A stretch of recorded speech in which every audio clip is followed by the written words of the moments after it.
मिरजेत निखिल कलगुडगी याच्या खुनातील संशयित आरोपी चैतन्य कलगुडगी याच्या घरावर दगडफेक करण्यात आली आहे। याबाबत चैतन्य कलगुडगी यांची पत्नी अक्षता कलगुडगी हिने मिरज शहर पोलिसांत अनिता विलास कलगुडगी, योगिता विश्वास कलगुडगी, प्रियंका सागर यमगर, निशा निलेश पाथरवट, शोभा यमगर यांच्या विरोधात तक्रार दिली आहे। याबाबत निखिल कलगुडगी यांच्या खून प्रकरणातूनच घरावर दगडफेक केली असल्याचा आरोप चैतन्य कलगुडगी यांची पत्नी अक्षता कलगुडगी यांनी केला। त्यामुळे त्यांच्यापासून आमच्या कुटुंबाला धोका असून आम्हाला पोलीस संरक्षण मिळावे अशी मागणी त्यांनी केली आहे। सदरची दगडफेकीची घटना CCTVत कैद झाली आहे।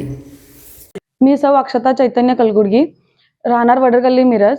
रविवारी दिनांक 7 तारखेला सायंकाळी 5च्या सुमारास योगिता कलगुडगी यांनी त्यांच्या वैयक्तिक वादाला वेगळं वळण देऊन निखिल कलगुडगी यांच्या खून प्रकरणी निखिल कलगुडगी यांच्या घरच्यांना, त्यांच्या आईला अनिता कलगुडगी आणि त्याची बहीण प्रियंका यमकर, परत निशा पाथरवट आणि त्यांच्या 2 माम्या आणि आत्ता शोभा यमकर यांना बोलवून घेऊन आमच्यावर दगडफेक आणि शिवीगाळाचा मार केला आहे।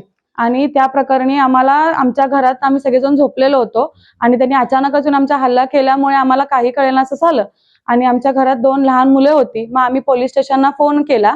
मग पोलीस स्टेशनने योग्य ती कारवाई करायला लागलेत, परंतु आम्हाला आता ह्याच्या पुढे पण त्यांच्यापासून आमच्या जीवाला धोका आहे असं आम्हाला वाटते आणि ह्याच्या पुढचा जो घटना घडली आहे ती आमच्या CCTV कॅमेऱ्यात कैद झालेली आहे।